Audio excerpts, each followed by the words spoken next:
ओम शांति।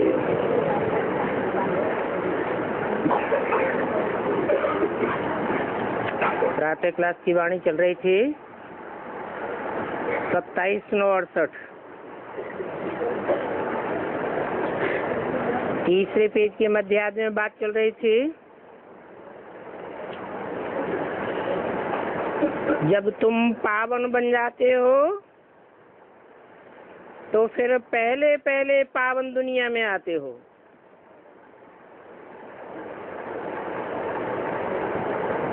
और बहुत सुख उठाते हो।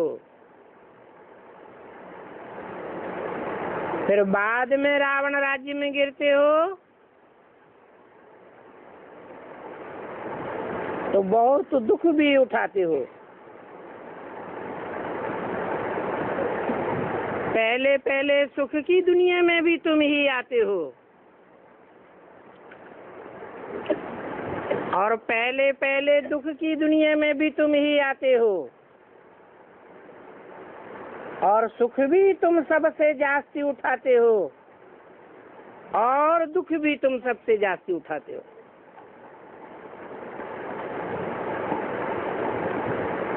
तुम्हारी आत्मा कहेंगे बहुत पावरफुल आत्मा है,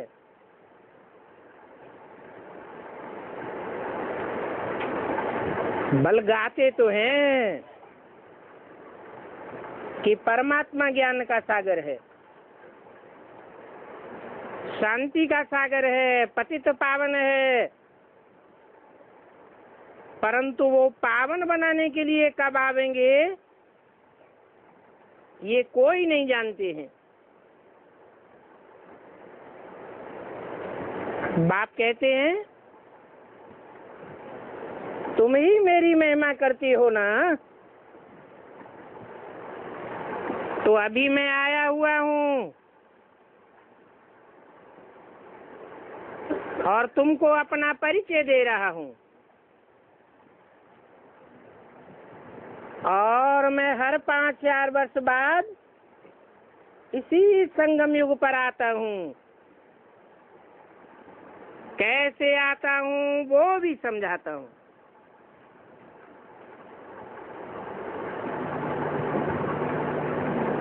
चित्र भी है। ब्रह्मा कोई सूक्ष्म वतन में नहीं होता है।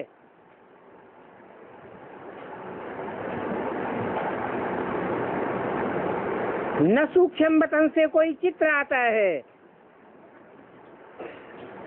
ब्रह्मा तो यहाँ ही है और ब्राह्मण भी यहाँ ही है।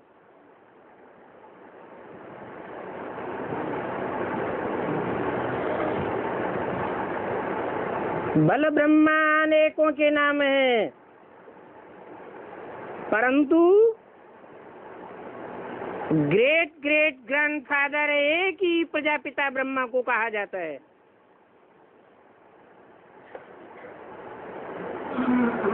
जिसका फिर सिजरा चलता है। तो समझो कि मनुष्य सृष्टि का सिजरा तो प्रजापिता ब्रह्मा से ही चलेगा।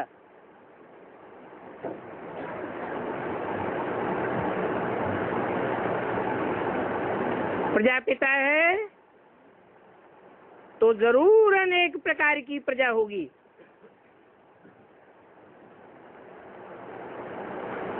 पहले पहले है ब्राह्मणों की प्रजा।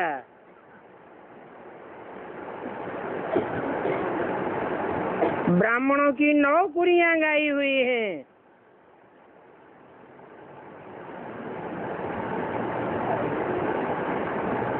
जरूर उनमें मुखवंशावली भी होंगे तो कुखवंशावली भी होंगे और जरूर एडाप्टेड होंगे, क्योंकि ग्रेट ग्रेट ग्रैंडफादर है तो जरूर एडाप्ट किया होगा। तुम सभी एडाप्टेड बच्चे हो।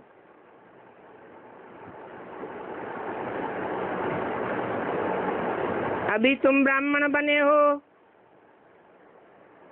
फिर तुमको देवता बनना है। शूद्र से ब्राह्मण, फिर ब्राह्मण से देवता, वैश्य,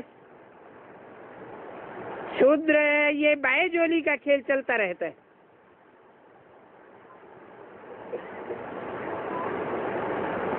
फिर विराट रूप का चित्र भी है, ये तुम्हारी यादगार है।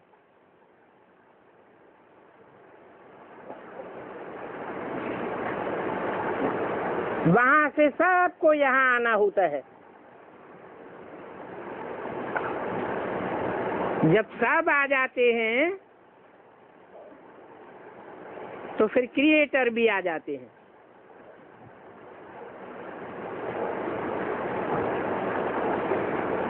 वो क्रिएटर भी है और डायरेक्टर भी है। क्या क्रिएट करते हैं?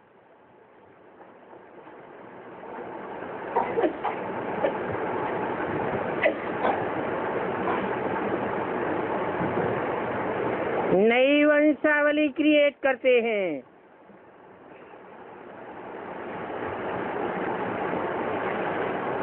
कैसे डायरेक्टर है? जरूर डायरेक्शन देते होंगे।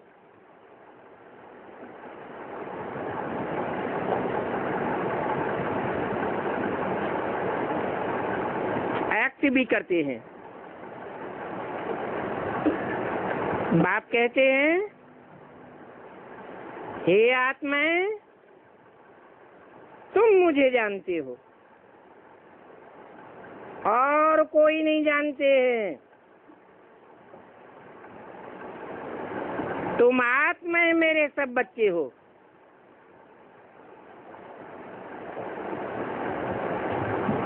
तुमने पहले सतयुग में शरीर धारण कर कितना अच्छा पार्ट बजाया। बना जिन्होंने पहले सतयुग में शरीर धारण नहीं किया, वो मेरे बच्चे नहीं हैं। आत्मिक स्थिति वाले बच्चे नहीं हैं।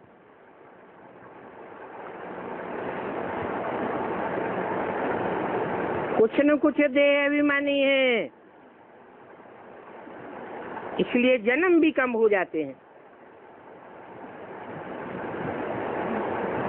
पार्ट भी उतना अच्छा नहीं बजाते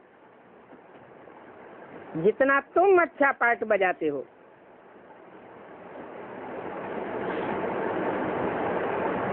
फिर 84 जन्म के बाद तुम कितना दुख में आ जाते हो। क्या कहा? 83 जन्म नहीं कहा, 82 जन्म नहीं कहा, 84 जन्म के बाद तुम कितना दुख में आ जाते हो। कौन सी युग की बात हुई?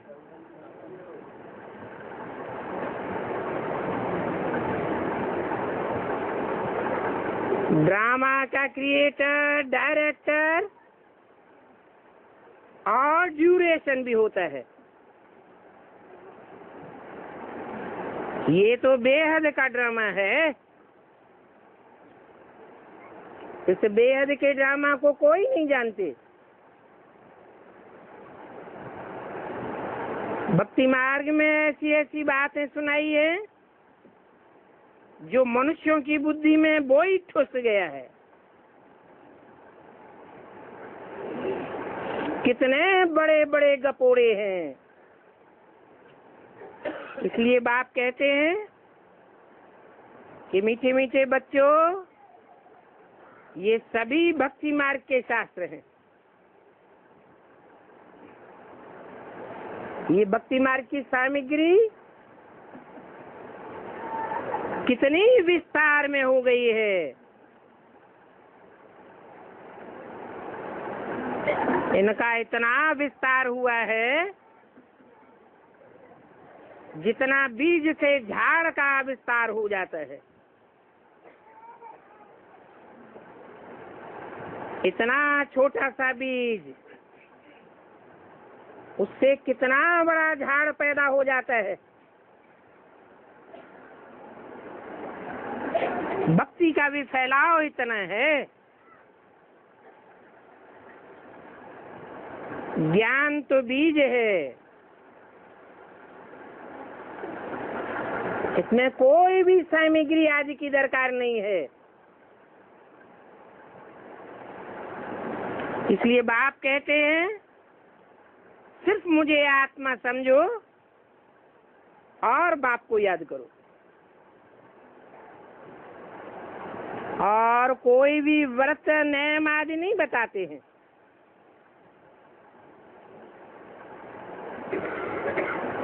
ये व्रत नियम आदि सब बंद हो जाएंगे। भक्ति मार्ग ही मुर्दाबाद हो जाएगा। तुमको सदगति मिल जाएगी, फिर ये कोई भी बातों की दरकार नहीं रहेगी।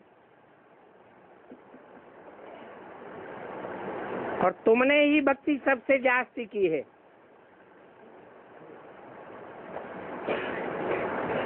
उसका क्या प्रूफ है?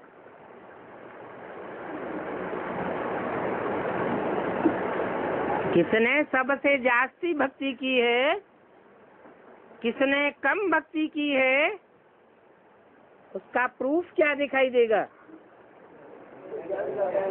जिसने जास्ती भक्ति की होगी उसमें ज्ञान भी ज्यादा दिखाई देगा।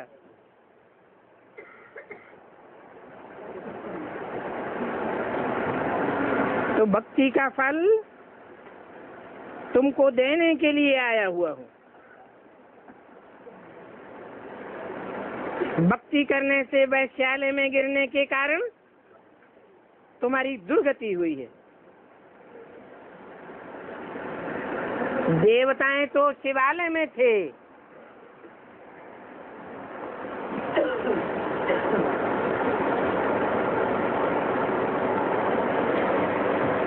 तब तो उनके मंदिरों में जाकर उनकी महिमा गाते हैं। अभी बाप समझाते हैं, मीठे मीठे बच्चों, मैंने 5000 वर्ष पहले भी तुमको समझाया था कि अपन को आत्मा समझो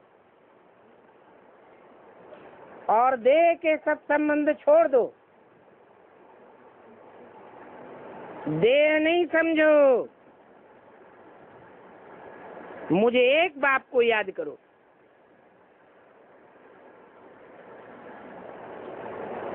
तो इस योगाग्नि से तुम्हारे पाप भस्म हो जाएंगे।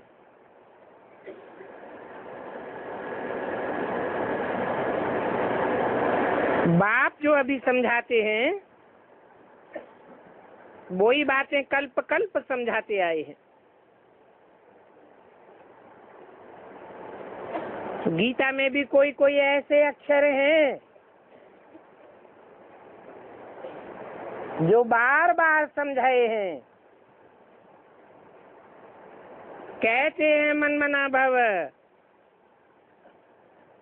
अर्थात मुझे याद करो।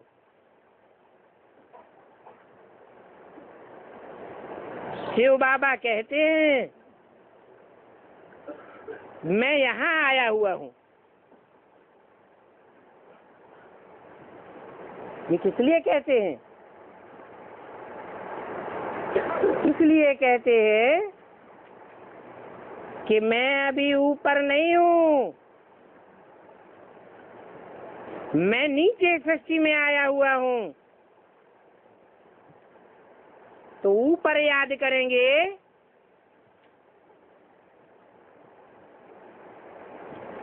तो पतित से पावन नहीं बनेंगे। जो भी विधर्मी है उन्हें ये विश्वास नहीं होता है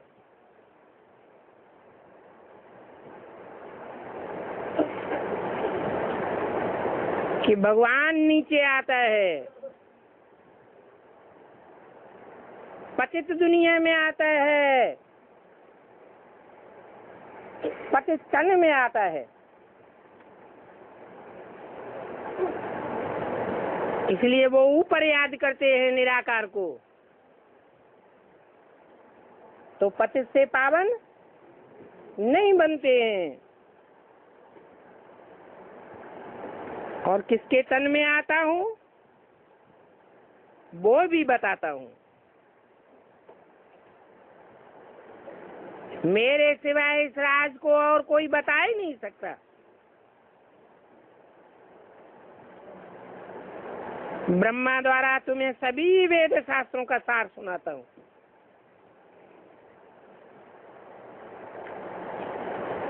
उनका चित्र भी दिखाते हैं, परंतु अर्थ नहीं समझते हैं।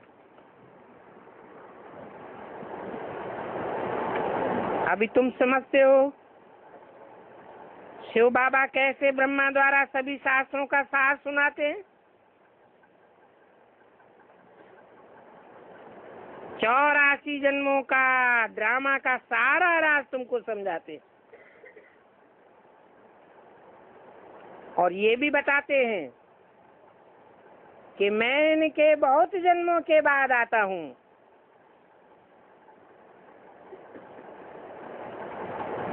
और यही फिर पहले नंबर का प्रिंस बनते हैं। फिर 84 जन्मों में आते हैं। यही शिवालय में थे, फिर यही पहले वैश्यालय में आए। तो ये सभी बातें क्लियर करके समझाता हूँ। ऐसी कोई भी बात नहीं है जो तुम्हारी बुद्धि में बैठती नहीं हो। भक्ति मार्ग और ज्ञान मार्ग में कितना फर्क है वो भी बताता हूँ। ज्ञान का सागर तो एक ही बाप कहा जाता है, गाया भी जाता है, सर्व का सदगति दाता।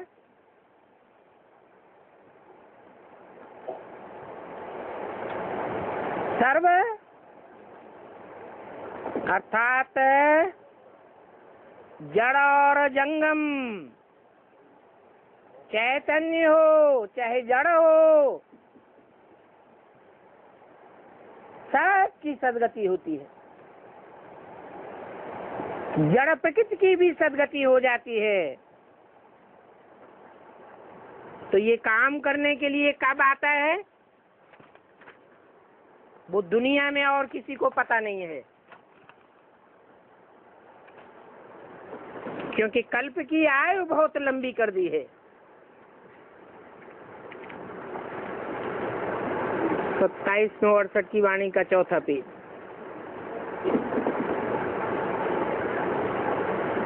इसलिए भक्ति को कहा जाता है अज्ञान। अज्ञान के कारण गिरते ही आए हैं। अभी बात तो बहुत सहज समझानी देते हैं और इस समझाने का कोई खर्चा भी नहीं लेते हैं।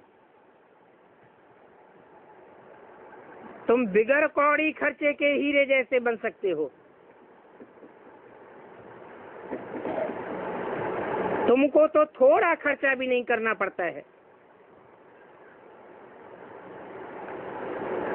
बिगर कौड़ी खर्चे के तुम हीरो बन जाते हो। जानते हो बाकी तो सभी खत्म हो जाएगा। बाप हर बात अच्छी रीत समझाते।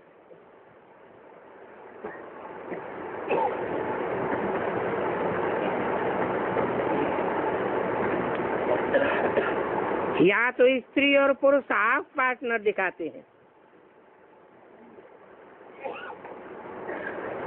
माँ भी तुम दोनों सुखी रहते हो। यहाँ हाफ पार्टनर दिखाते हैं, परंतु वास्तव में कोई होते नहीं है। पूरा हाफ पार्टनर तो तब कहा जाए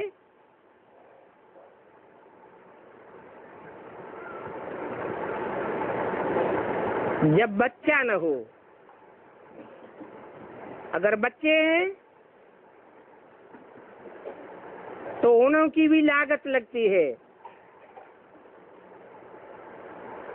स्त्री से भी पहले बच्चों में लागत लग जाती है। तो फिर वो स्त्री हाफ पार्टनर कैसे हो सकती? 5-6 बच्चे हैं तो उनकी भी लागत लगती है।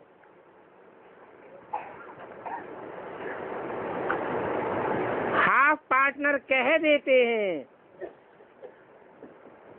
परंतु फिर वारिस जो होते हैं उनका भी हिस्सा लग जाता है, उनको भी देना पड़ता है। तो सभी का अपना अपना हिस्सा रहता है। इसलिए जब बिल करते हैं तो कोई लड़े झगड़े नहीं, इसलिए सही कर देते हैं। अगर सही न करें तो बहुत झगड़े फसाद, बहुत टंटे हो पड़ते हैं, एक दो को मार भी डालते हैं। ये कलयुग है ना, नहीं तो कायदे भी बहुत हैं। यहाँ तो जो कुछ भी करो बाप से राय लेकर के करो।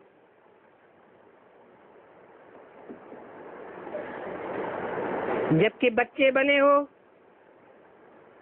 तो फिर हर हालत में श्रीमत लेते रहो। पूछो बाबा हम इस हालत में क्या करें? दोनों में ज्ञान है तो दोनों का इकट्ठा सफल हो जाता है। दोनों में ज्ञान है तो फिर कोई भी रोला नहीं होना चाहिए। बड़े ही प्यार से चलना है, क्योंकि जानते हो दैवी गुण तो यहाँ ही धारण करने हैं। क्रोध होता है तो उनको अवगुण अथवा आसुरी गुण कहा जाता है। फिर तुम कोई ब्राह्मण थोड़े ही ठहरे। अगर ब्राह्मण हो तो फिर दैवी गुण धारण करने पड़े। दैवी गुण धारण नहीं करेंगे तो फिर देवता बन नहीं सकेंगे। बाप बैठ तुमको इस समय देवता बनने लायक बनाते हैं।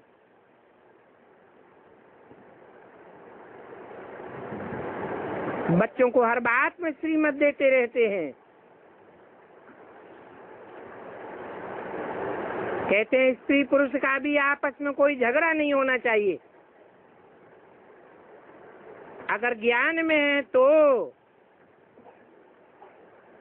पति ज्ञान में नहीं है फिर तो जरूर अबलाओं पर अत्याचार होते हैं। अत्याचार होते हैं, नग्न करते हैं।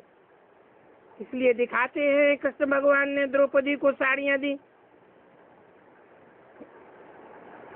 वास्तव में ये 21 जन्मों की शरीर रूपी साड़ी की बात है।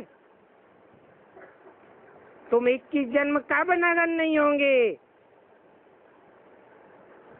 ये ज्ञान की बातें हैं और कृष्ण की भी बात नहीं है। कृष्ण साड़ियां कहाँ से देगा? बाबा समझाते हैं तुम अभी पवित्र बनने से 21 जन्मों के लिए कभी नग्न नहीं होंगे।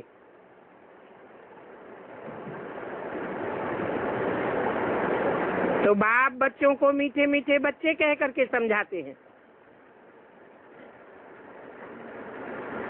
बाप की ही सारी महिमा है।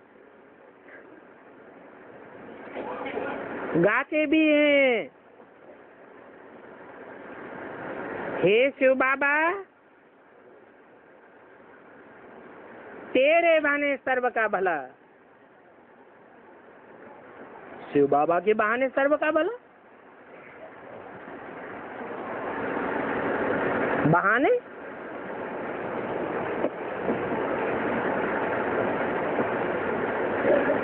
कैसे?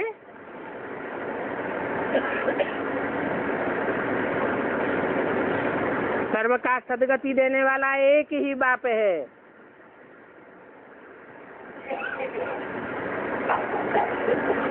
बाप ईश्वर की रचना करते हैं।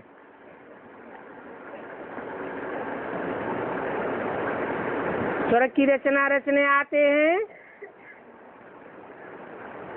तब तो शिवरात्रि मनाते हैं। रात्रि क्यों मनाते हैं? क्योंकि जब घोर अज्ञान की रात्रि होती है, सारी दुनिया तो अंधकार में होती ही है, लेकिन ब्राह्मण भी इस अंधकार में आ जाते हैं।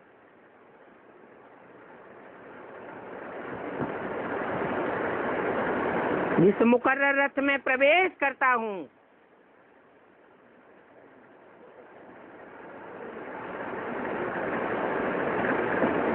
जिसको ज्ञान सूर्य का टाइटल मिलता है, वो एक ही बचता है। इसलिए कहा जाता है तेरे बहाने सर्व का भला।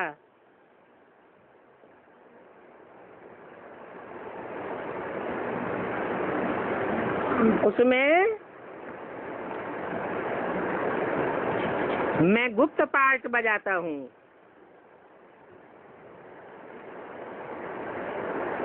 सदैव तो गुप्त नहीं रहूंगा। जब प्रत्यक्ष होता हूँ तो अंधकार की रात्रि होती है, सारी दुनिया अंधकार में डूब जाती है।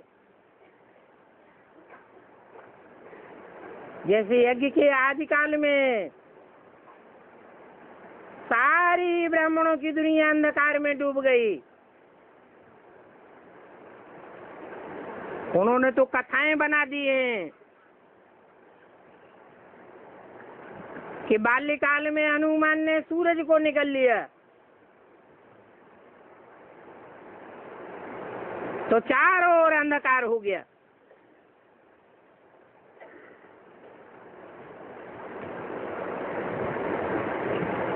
ऐसे तो भक्ति मार्ग में शिवरात्रि की तरह कृष्ण की रात्रि भी मनाते हैं। दिन मनाते हैं या रात्रि? कृष्ण की रात्रि भी मनाते हैं, परंतु दोनों में अंतर क्या है? कृष्ण रात्रि और शिवरात्रि, दोनों में क्या अंतर है? शिवरात्रि पर मनाने वाले शिव का जन्म नहीं दिखाते हैं और कृष्ण का जन्म दिखाते हैं।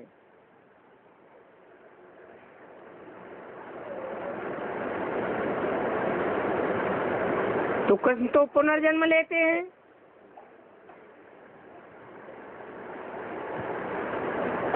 शिव तो पुनर्जन्म नहीं लेते। ऐसे भी नहीं कहते कि जन्म मरण से न्यारा है। जन्म तो है। तुम बच्चे शिव जयंती मनाते हो,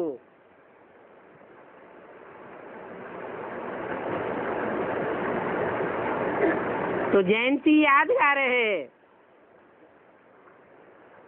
कि कोई मनुष्य तन में प्रत्यक्ष होते हैं।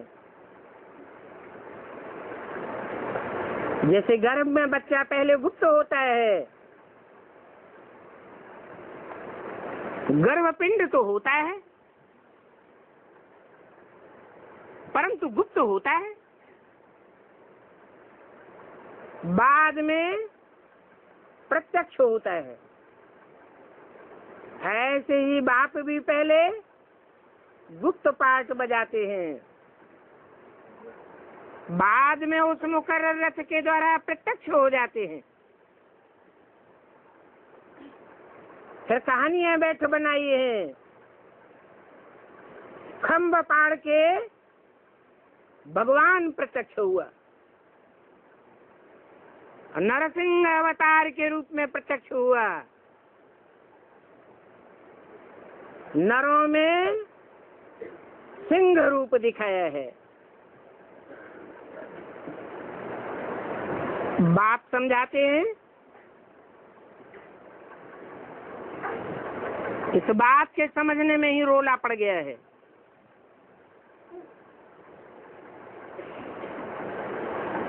कृष्ण की तो रात्रि समझते हैं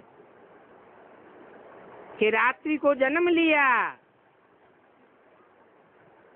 परंतु शिव की रात्रि समझ में नहीं आती है। शिव ने फिर कैसे जन्म लिया, ये कोई भी समझते नहीं है। बल गीता में लिख दिया है, प्रवेश तुम, मैं प्रवेश करने योग्य हूं, परंतु फिर भी समझते नहीं है।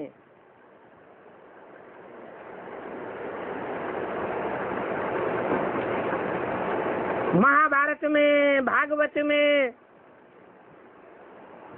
कृष्ण के चरित्र दिखाए हैं। अर्जुन का रथ बनाई दिया, उसमें सारथी भगवान को दिखाई दिया, वो भी कृष्ण के रूप में। समझते नहीं है कि सारथी कृष्ण कैसे होगा,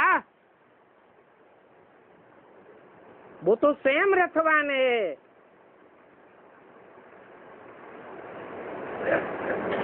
जो रथवान है उसको सारथी चाहिए, जो सदैव रथ के साथ रहने वाला हो। बल शास्त्रों में लिख दिया है, शरीरम रथम विद्य इंद्रियाणि हयान्याहु। शरीर को रथ समझ, इंद्रियों को घोड़ा समझ, परंतु फिर भी समझते नहीं है। गीता में ये बात है कि बहुत जन्मों के अंत में मैं इनमें प्रवेश करता हूं।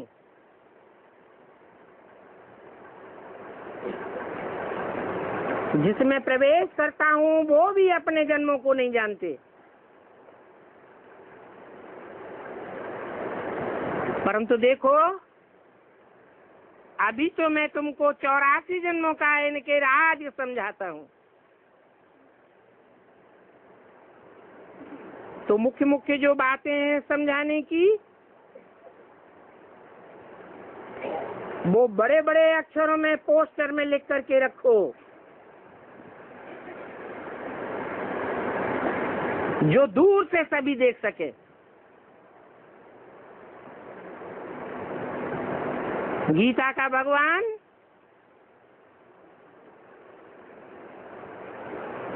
निराकार शिव शंकर भोलेनाथ है,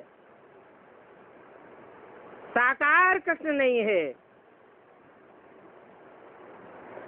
पहली बात।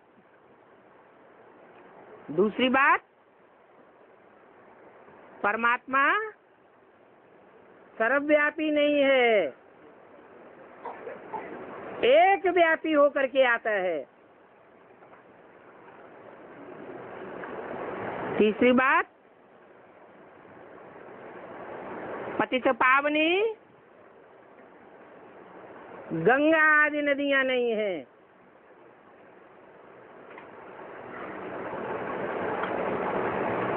पतित पावन एक ही परमपिता परमात्मा है।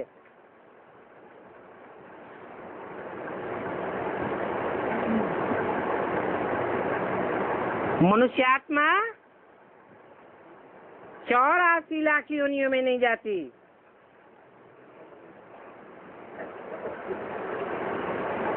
सिर्फ 84 का चक्र है।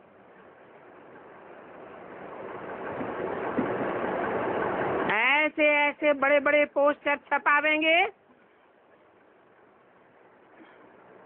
तो बहुत लोगों को समझने की जिज्ञासा पैदा होगी।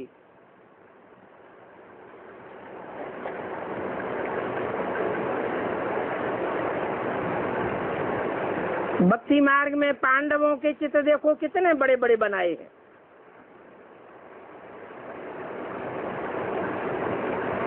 तो भी अंधे की औलाद, अंधों की आंखें नहीं खुलती हैं। ये भी बड़े बड़े पोस्टर छपाओ, बड़े बड़े अक्षरों में खास खास बातें छापो।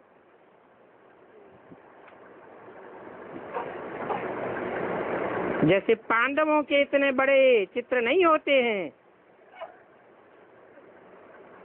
इतने बड़े बड़े शरीर नहीं होते हैं। ये तो उनकी बुद्धि को विशाल दिखाया गया है। मन बुद्धि में ही आत्मा होती है, तो आत्मा की विशालता शरीर की विशालता से दिखाई है। जैसे जैनियों में बाहुबली का चित्र कितना बड़ा बनाते हैं, बौद्धियों में महात्मा बुद्ध का चित्र कितना बड़ा बनाया है।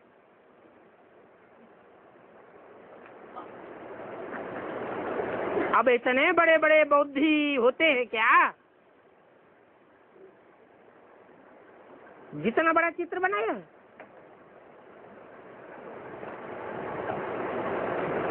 वास्तव में भक्ति मार्ग में स्थूल बातें दिखाई हैं।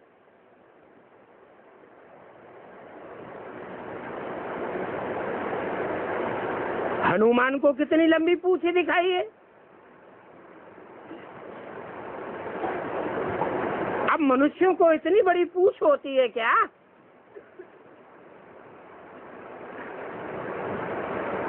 फिर वैज्ञानिकों ने समझ लिया कि सृष्टि के आदि में मनुष्य बंदर मिसल था, पूंछ थी, जो बाद में पूंछ मिट गई धीरे धीरे।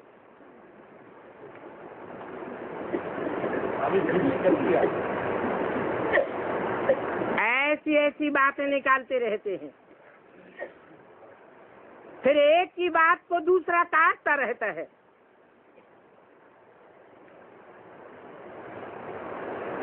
पूंछ लंबी दिखाने का मतलब क्या हुआ? ये देह अभिमान की पूंछ है।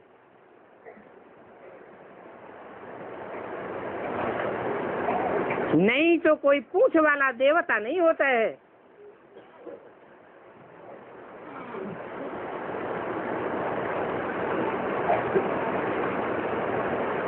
संगम युग में पुरुषार्थी जीवन में जब भगवान बाप आते हैं तो जन्म जन्मांतर की देह अभिमानी की पूंछ बाहर निकल पड़ती है।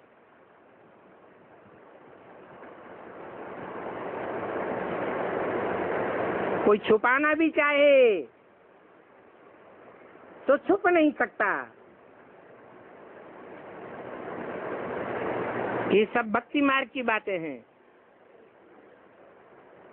दो स्थूल में बैठ से दिखाई हैं।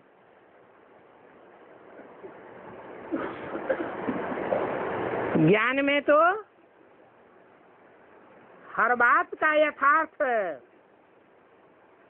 अर्थ समझाया जाता है। भक्ति मार्ग में अंधश्रद्धा से सभी कुछ करते रहते हैं। देवियों की पूजा पर भी कितना खर्चा करते हैं। अभी बाप समझाते हैं कि भक्ति मार्ग में जो कुछ भी करते हैं वो वास्तव में कहाँ की यादगार है? संगम युग में चाहे बेसिक नॉलेज हो चाहे एडवांस नॉलेज हो, जब तामसी स्टेज में पहुंचते हैं तो ऐसे ऐसे कर्म करते हैं जो भक्ति मार्ग में दिखाए हैं। आगे तो लाखों रुपया खर्च करते थे,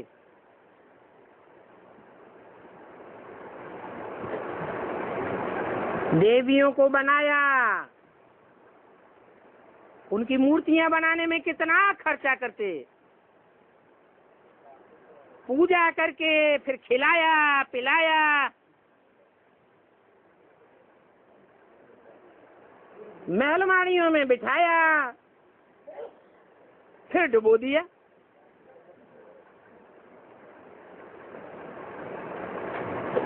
कोई अर्थ ही नहीं निकलता। अभी तुम्हारी बुद्धि में बैठ गया है कि अरे ये तो हमारा ही यादगार है, हमने ही ऐसे अंधश्रद्धा युक्त कर्म किए। इसलिए कहा जाता है अंधे की औलाद अंधे, कुछ भी समझते नहीं हैं।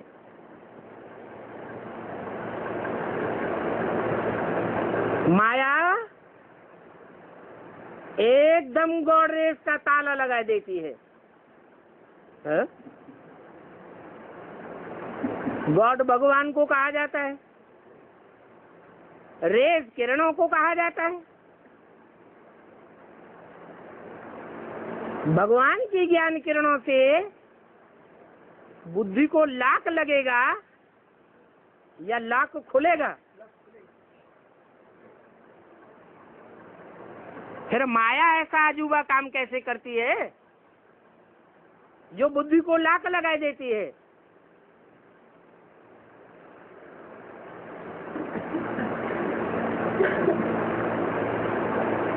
बाप कहते हैं अज्ञान काल में तुमने जो कर्म किए, पाप कर्म किए, उनका 1 गुना बोझा चढ़ता है। ज्ञान में आने के बाद अगर वही पाप कर्म करते हैं तो 100 गुना बोझा चढ़ता है। जिसके सर के ऊपर 100 गुना वजन चढ़ाई दिया जाए तो पापों के बोझ से बुद्धि को लॉक लग जाता है। और बाप तो माया को बेटी कहते हैं, माया बेटी को डायरेक्शन देते हैं। जो उल्टा काम करते हैं, हे माया बेटी तुम उनको खूब फटकाओ, तो बुद्धि को ताला लगाई देती है, सारा ही ज्ञान उल्टा हो जाता है। इसलिए कहा जाता है पत्थर बुद्धि। भगवान आते हैं, ज्ञान सुनाते हैं, तो पारस बुद्धि होनी चाहिए या पत्थर बुद्धि बननी चाहिए? फिर पत्थर बुद्धि क्यों बन जाते हैं?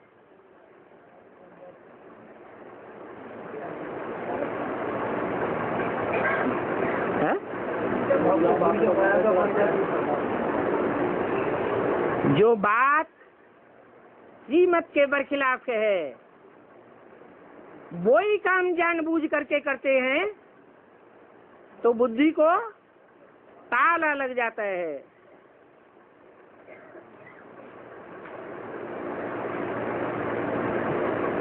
नहीं तो बुद्धि का ताला खुलना चाहिए, पारस बुद्धि बनना चाहिए।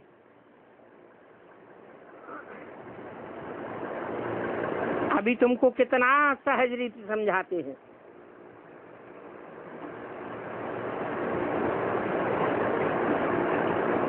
पाँच 5000 वर्ष के ड्रामा की संगम युग में शूटिंग होती है।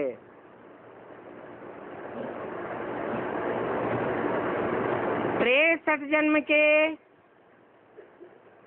पाप कर्मों का हिसाब किताब बार बार सामने आता है। पाप के संस्कार जिनके पक्के होते हैं, तो जानकर भी, मानकर भी, अंजाम कर भी, न चाहते हुए भी वही भूले कर देते हैं। सोचते हैं जब होगा तब देखा जाएगा।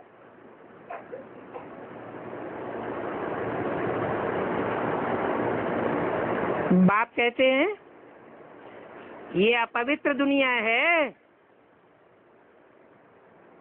सारी दुनिया में अपवित्र वाइब्रेशन चल रहे हैं।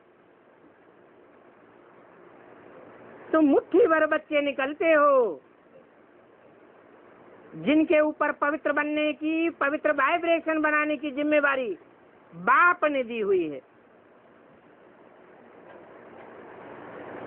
तो अपवित्र दुनिया के प्रभाव में नहीं आना चाहिए। प्रभाव में आने का कारण भी बता दिया। क्या कारण बताया? संग दोष और अन्न दोष। फिर भी देखो बंदर बुद्धि है, बिल्कुल बात को समझते ही नहीं।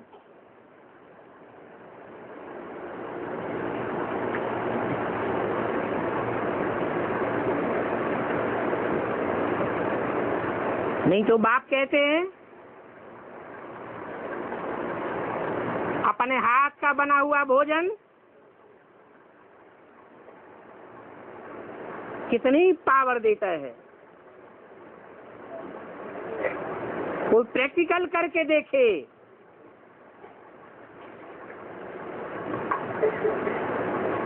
परंतु हिम्मत नहीं करते हैं।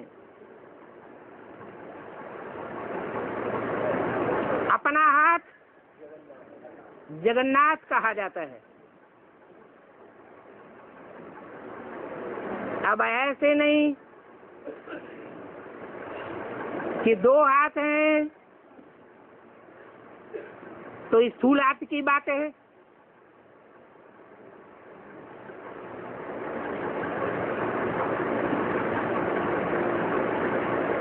पति विज्ञान में चलता है, पत्नी विज्ञान में चलती है। दोनों एक दूसरे के सहयोगी हैं, तो उनको हाथ कहेंगे नहीं कहेंगे? हाथ कहेंगे। जानते हैं ये हमारा सहयोग रूपी भुजा है, हाथ है। पक्का है या कच्चा है ये भी जानते हैं।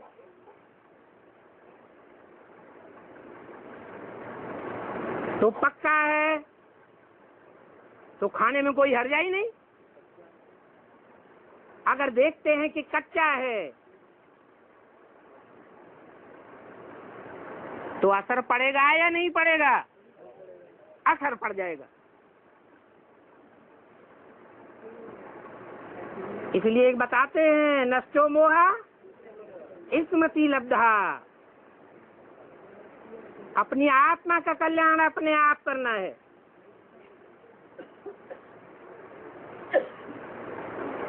यहाँ तो लौकिक और अलौकिक दोनों ही परिवार सामने हैं। अलौकिक परिवार में भी नियम बनाया हुआ है। कोई की धारणाएं अंदर अंदर कैसी है कुछ पता नहीं चलता।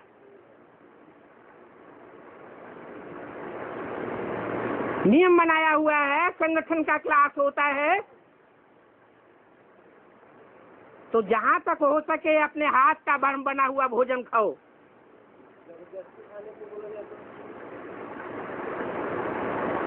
जबरदस्ती तो सर काटा जाता है, कटवाओगे? हैं? कोई ने झूठ बोल दिया, हमने बाबा का डायरेक्शन ले लिया है, भला खाना खिलाओ। देखा 36 प्रकार के व्यंजन आ गए सामने, लपालप खाया, सारा दिन खाने में ही बुद्धि चली जाती। क्लास हो या न हो, संगठन हो या न हो, ज्ञान का लेन देन हो या न हो, जो संगठन करने वाले हैं सुबह से शाम तक खीर पूरी कचौड़ी बनाने में ही लगे रहते हैं। अब इन ब्राह्मणों को धामा खाने वाला कहा जाए या भक्ति मार्ग के कथा करने वाले ज्ञानी ब्राह्मण कहे जाएं?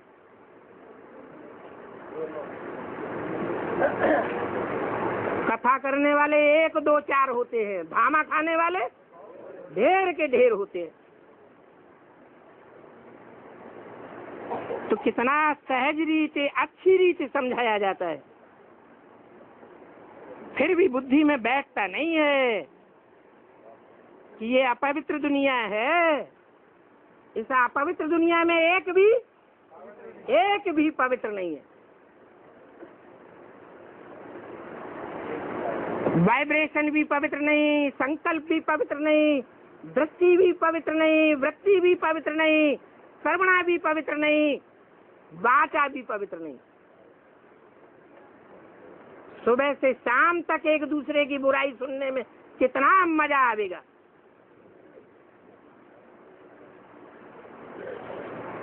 अपवित्र दुनिया का संग किया, रंग लगाया,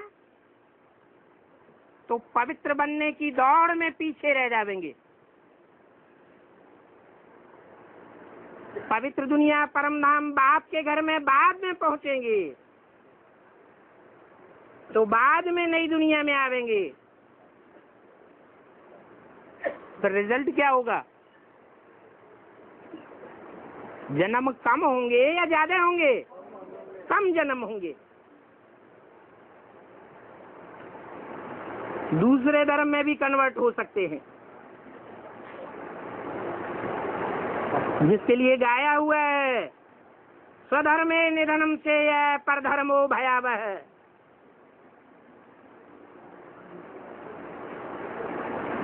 लापरवाही करते करते अगर दूसरे धर्म में चले गए तो बहुत दुख झेलना पड़ता है। दूसरे धर्म में गिरेंगे तो जन्म जन्मांतर दास दासी बनते रहेंगे। दूसरे धर्म का धर्म पिता हमको राजाई का वर्षा नहीं लेने देगा। वो अपने फॉलोअर्स को, अपने बच्चों को राजाई देगा या हमको देगा? अपने बच्चों को देगा। इसलिए कहा जाता है अंधे की औलाद अंधे,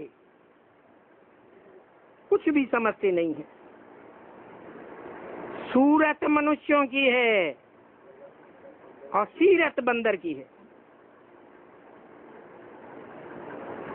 सत्युग में सूरत भी मनुष्यों की होती है और सीरत भी देवताओं की होती है। यहाँ तो है ही बंदर मिसल। बाप आकर के बंदरों की सेना लेकर के सबको छुड़ाते हैं। ज्ञान देकर के रावण से छुड़ाए देते हैं। बाकी बंदरों आदि की कोई बात नहीं है। बंदर मिसल कर्म करने वाले हैं। अभी तुम बाप के बच्चे नॉलेजफुल बनते जाते हो, परंतु सभी को तो नॉलेजफुल नहीं कहेंगे। उनकी कथनी और करनी से पता लग जाता है कि नॉलेजफुल हैं अथवा नहीं है। तुम बच्चे जानते हो कि हम नई दुनिया के लिए पढ़ रहे हैं।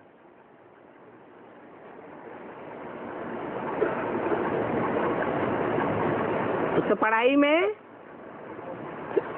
तुम बच्चों की दिन प्रतिदिन वृद्धि होती जाती है।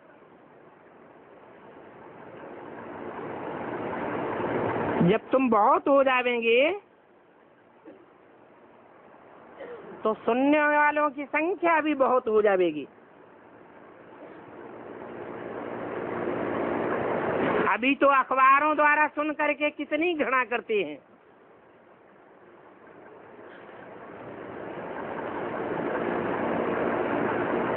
अब अखबारों को तो ढेर के ढेर लोग पढ़ते हैं, उन ढेर के ढेर लोगों को एक एक बैठ करके किसके किसके साथ माथा मारेंगे। ये ज्ञान तो रूबरू बैठ समझने समझाने का है। ये कोई हुजूम को समझाने का नहीं है। जैसे भक्ति मार्ग में वो साधु संत महात्मा लाखों हजारों की पब्लिक के बीच बैठ जाते हैं, हुजूम कर बैठ सुनाते हैं। बेसिक में भी क्या होता है, हजारों को बैठ सुनाते हैं। बाप कहते हैं मैं तुम बच्चों को थोड़े से मुट्ठी भर बच्चों को ज्ञान सुनाता हूँ सन्मुख बैठ करके। अच्छा, मीठे मीठे सिकिल दे रूहानी बच्चों को, रूहानी बाप दादा का याद प्यार गुड मॉर्निंग।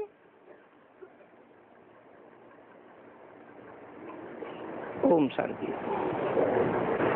पैसे लो, सब जगह बिना पैसे के पहुंचता है। चाय पिलाओ, पूड़ियाँ खिलाओ,